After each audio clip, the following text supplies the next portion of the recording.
بسم اللہ والسلام علی رسول اللہ۔ ایک سوال ہمارے دارالفتاء میں یہ آ رہا ہے کہ ہم رمضان شریف کا مہینہ کس طرح گزاریں؟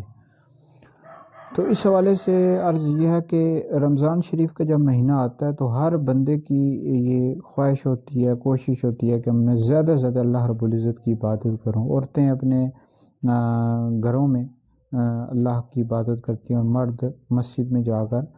تو بہرحال ہر بندہ عبادت کرتا ہے اور کرنی بھی چاہیے، اللہ کو راضی کرنا چاہیے اور اپنے گناہوں کی معافی مانگنی چاہیے۔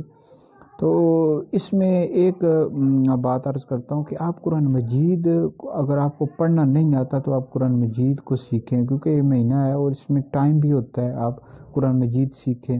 اگر آپ کو صحیح طرح پڑھنا آتا ہے تو آپ قرآن مجید کو ترجمے اور تفسیر کے ساتھ پڑھیں۔ تو ایک آیت روزانہ پڑھیں، ترجمے اور تفسیر کے ساتھ پڑھیں گے تو پھر آپ کو پتہ لگے گا کہ ہم نے زندگی کس طرح گزارنی ہے، قرآن مجید کیا کہتا ہے، اس میں اللہ رب العزت نے ہم سے کیا فرمایا ہے۔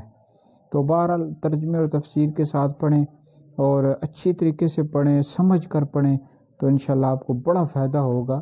تو بہرحال رمضان شریف میں ایک کام مطلب باقی عبادات تو کریں، اس کے ساتھ قرآن مجید ترجمے اور تفسیر کے ساتھ پڑھیں۔ کئی لوگ ہوتے ہیں پورا قرآن مجید ختم کر لیتے ہیں، وہ بھی اچھی بات ہے، لیکن یہ ہے کہ ترجمے اور تفسیر کے ساتھ پڑھیں، تھوڑا پڑھیں، سمجھ کر پڑھیں، تو انشاءاللہ آپ کو باقی پورا سال اور پوری زندگی بہت ہی زیادہ فائدہ ہوگا۔